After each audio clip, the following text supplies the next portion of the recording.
Bisa dipahami ya? Oke, sebagai contohnya, jika kita ingin memproduksi suatu barang, akan ada, sudah pernah belajar akuntansi biaya kan? Nah, untuk memproduksi suatu barang, kita ada yang namanya biaya tetap dan biaya variabel. Katakan barang A. Jadi yang akan ditanyakan berapakah total biaya untuk tiap kali produksi barang A per produknya. Jadi Y itu merupakan biayanya, total biayanya. Kemudian untuk variabel X1, X2, X3 kemudian A, B1, B2, B3 ini akan menyesuaikan dengan faktor-faktor apa sajakah atau bahan-bahan apa sajakah yang kalian gunakan untuk memproduksi suatu barang tersebut. Dari situ akan kita bisa formulasikan. A di sini untuk kasus yang saya sebutkan merupakan biaya tetap. Kemudian yang ada variabel X-nya, semuanya itu merupakan biaya variabel. Nah, itu adalah salah satu contoh formulasi untuk model matematis. Kemudian di dalam proses pemodelan matematis ini, yang menjadi perhatian adalah yang pertama faktor-faktor dalam permasalahan. Faktor-faktor dalam permasalahan ini yang tadi saya sudah sebutkan adalah variabel-variabel X1, X2, X3. Mereka merupakan faktor-faktor karena keberadaan mereka akan mempengaruhi variasi nilai dari Y-nya. Kemudian yang kedua adalah kendala masing-masing faktor. Kendala masing-masing faktor ini sama halnya untuk membatasi nilai dari akumulasi faktor-faktor tersebut. Jadi bisa dikatakan dalam satu persamaan, katakan A plus B1X plus B2X dan lain sebagainya, tidak boleh lebih dari katakan Z. Nah, Z di sini itu merupakan kendala dari masing-masing faktor. Dan hal yang menjadi perhatian berikutnya adalah asumsi-asumsi yang dibangun. Jadi untuk melakukan pemodelan matematis nanti akan ada asumsi-asumsi yang harus kita taati. Itu nanti akan saya jelaskan hampir di akhir pertemuan atau hampir di akhir slide ini.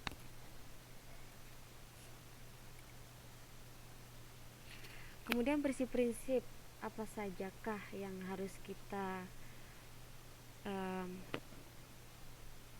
prinsip-prinsip apa sajakah yang ada jika kita ingin membangun pemodelan matematis. Kita seharusnya membentuk model yang paling sederhana untuk menemukan hasil yang optimal. Itu merupakan salah satu prinsip, bukan model yang terlalu berbelit-belit. Nah, hal-hal yang harus diperhatikan di sini adalah yang pertama adalah membuat banyak asumsi. Sebenarnya ada 5 asumsi dasar. Nah, semakin banyak asumsi yang bisa kita penuhin, maka akan semakin baik model kita. Yang kedua adalah melinearkan hubungan yang tidak linear. Sudah waktu SMP sama SMA dulu kita sudah pernah belajar yang namanya persamaan linear dan non-linear. Masih ingat?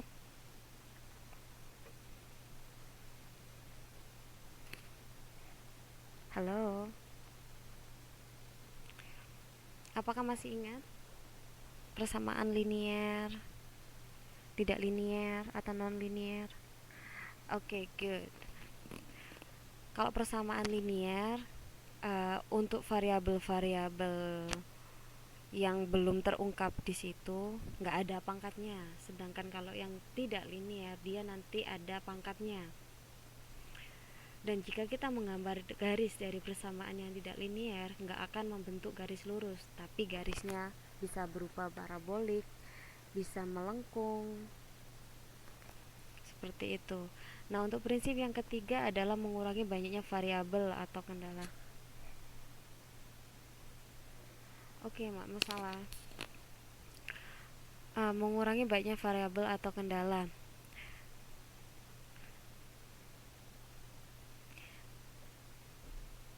Oke, dalam suatu masalah pasti akan ada banyak faktor yang mempengaruhinya. Namun kita juga harus memilah-pilih faktor-faktor apa sajakah yang paling signifikan dalam mempengaruhi masalah yang kita hadapi. Nggak semua faktor kita masukkan ke dalam model matematis yang akan kita gunakan dalam menyelesaikan masalah tersebut. Namun untuk variabel-variabel atau faktor-faktor yang tidak terlalu signifikan pengaruhnya ke dalam masalah kita, nggak perlu kita masukkan, karena malah dia akan menyebabkan ketidaksignifikasian hasil dari analisis data kita. Kemudian prinsip selanjutnya adalah mengubah sifat variabel.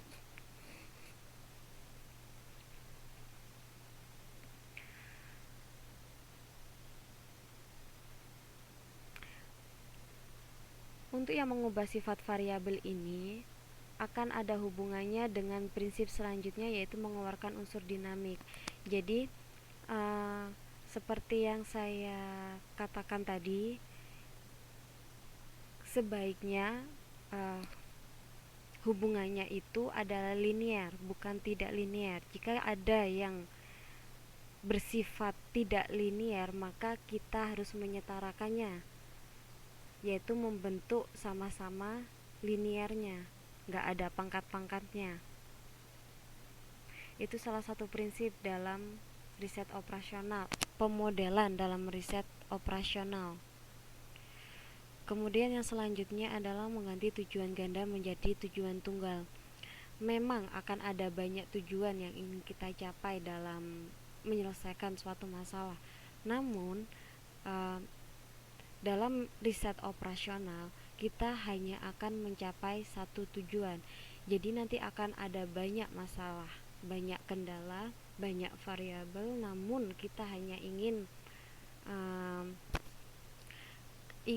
mencapai satu tujuan saja, katakan memaksimalkan profit atau meminimalkan biaya.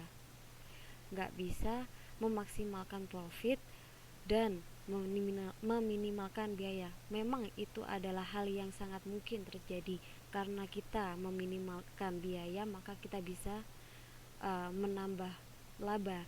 Namun mungkin itu bukan laba yang maksimal. Jadi tujuan yang akan kita capai tentukan hanya tujuan tunggal saja. Kemudian prinsip yang terakhir adalah mengasumsikan variabel random menjadi variabel tunggal. Oke, katakan dalam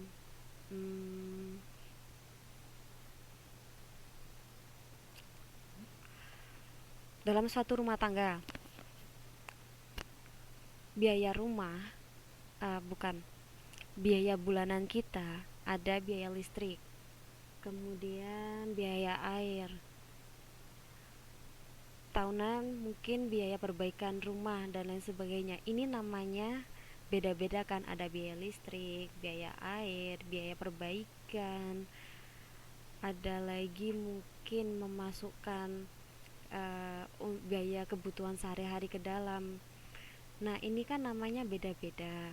Karena kita ingin melakukan pemodelan matematis, maka biaya-biaya ini kita samakan namanya, yaitu variabel X. Karena mereka semua memang random, tapi kita samakan namanya, yaitu variabel X.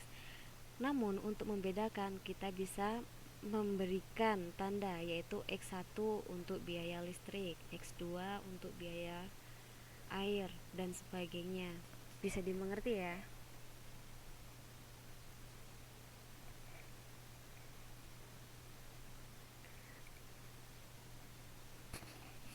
Nah, Dalam pemodelan matematis, suatu model umum yang dapat digunakan dalam pemecahan masalah pengalokasian sumber-sumber yang terbatas secara optimal.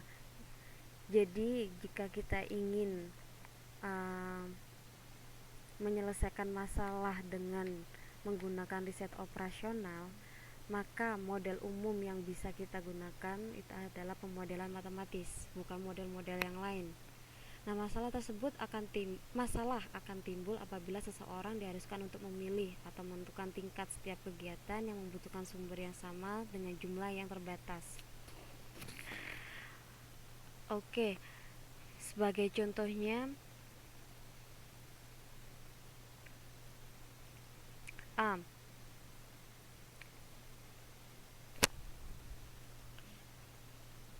jika kita ada 5 macam tugas, namun karena kita ingin meminimalkan biaya, maka kita hanya akan menyuruh 4 orang untuk mengerjakan tugas-tugas tersebut. Ini kan juga termasuk masalah, karena ada 5 tapi yang akan mengerjakan 4. Nah, apa yang harus kita lakukan? Bagaimana membagi tugas-tugas tersebut? Oleh karena itu, karena ada banyak masalah, tapi dengan sumber pemecahan yang terbatas, itu akan menimbulkan suatu masalah. Dari situ kita bisa menyelesaikan masalah tersebut dengan menggunakan riset operasional. Di sini tabel-tabel di depan di layar ini merupakan contoh dari linear programming yang sederhana. Sebagai contohnya, di kolom yang pertama ada kegiatan, sumber kegiatan. Ada 1, 2, 3 dan seterusnya sampai M kegiatan. Kemudian di baris yang pertama ada pemakaian sumber per unit kegiatan atau keluarnya apa dari 1, 2, 3 hingga N pemakaian sumber kegiatan. Dan di kolom terakhir ini ada kapasitas sumber yang tadi kita sebut sebagai kendala. Nah, yang di tengah ini itu merupakan fungsi-fungsi dari kendala itu sendiri. Jadi A11 plus A12 plus A13 hingga A1N itu sama dengan atau bisa kurang dari sama dengan atau lebih dari sama dengan, tergantung masalahnya apa, B1.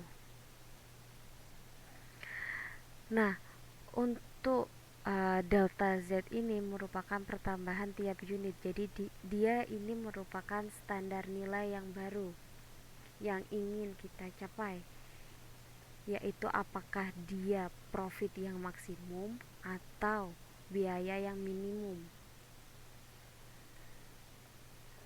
Dengan tingkat kegiatan X1, X2, X3 hingga Xn. Jadi yang pada umumnya akan ada 2 fungsi dalam linear programming. Yang pertama adalah fungsi tujuan. Apa fungsinya? Dia memaksimumkan fungsi Z atau meminimumkan fungsi Z.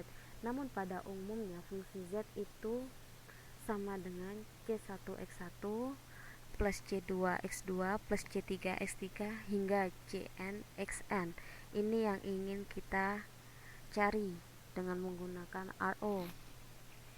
Kemudian fungsi yang selanjutnya adalah fungsi batasan atau fungsi kendala.